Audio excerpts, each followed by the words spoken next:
Imagine being a child, locked in a room, watching cartoons, while outside, the world is ending. Screams echo through the walls.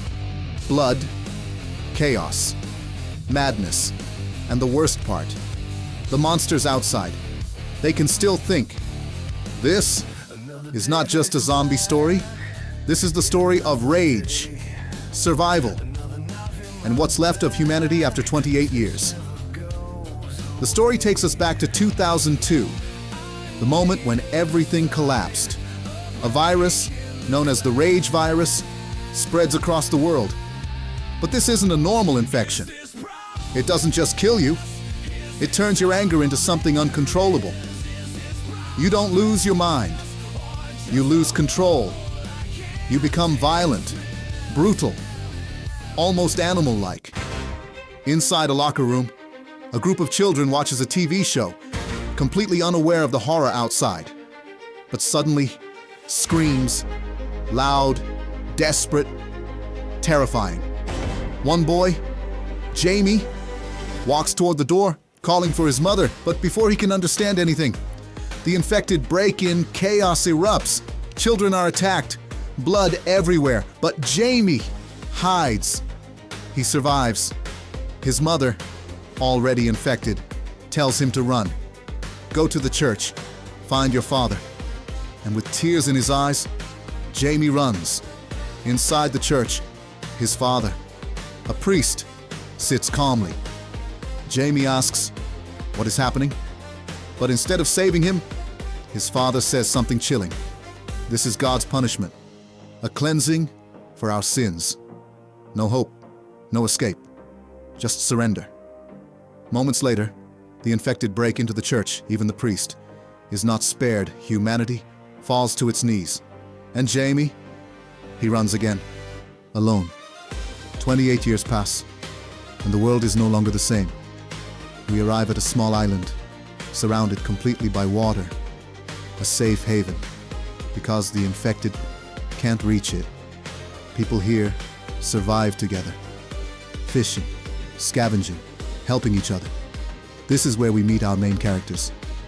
Jamie, grown up now, his wife Isla, and their son, Spike. But something is wrong. Isla is sick, not infected, but slowly dying, and no one knows why.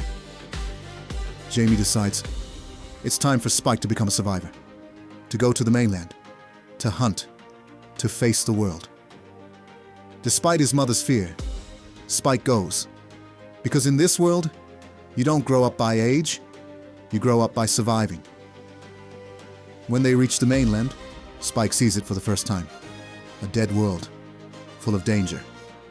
Jamie teaches him, some infected crawl, slow, weak, easy to kill, but others, they are something else. Spike kills his first infected, a moment of fear, turning into survival. But then, they see something terrifying.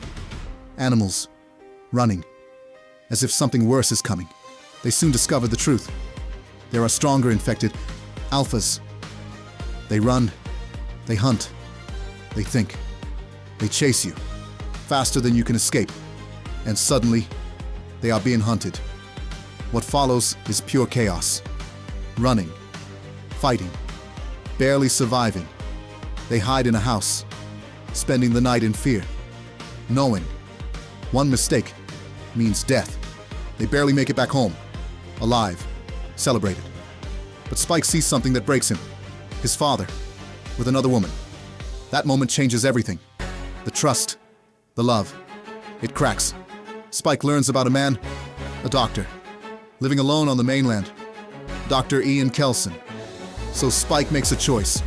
He takes his sick mother and leaves the island without telling anyone. This is no longer survival. This is a mission, a son trying to save his mother. After a long journey, they finally find the doctor. But the truth is devastating. Isla is not infected. She is dying from terminal cancer. No cure, no hope, just time, running out. Spike breaks. Everything he did, all the risk, for nothing. But the doctor does something unexpected. He gives her peace, a painless death. And Spike, He honors her by placing her skull at the top of a tower made of the dead, a symbol of love in a broken world. Meanwhile, the Doctor studies an alpha, Samson. Something is different.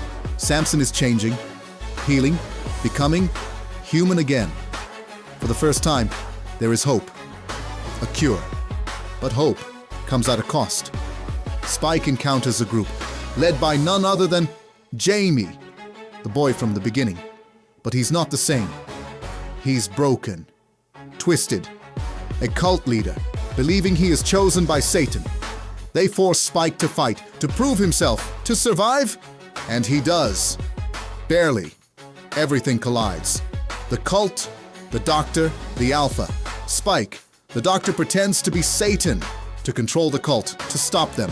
But the truth comes out. Chaos erupts. Betrayal. Violence. Death. The Doctor is killed, but not before completing his work.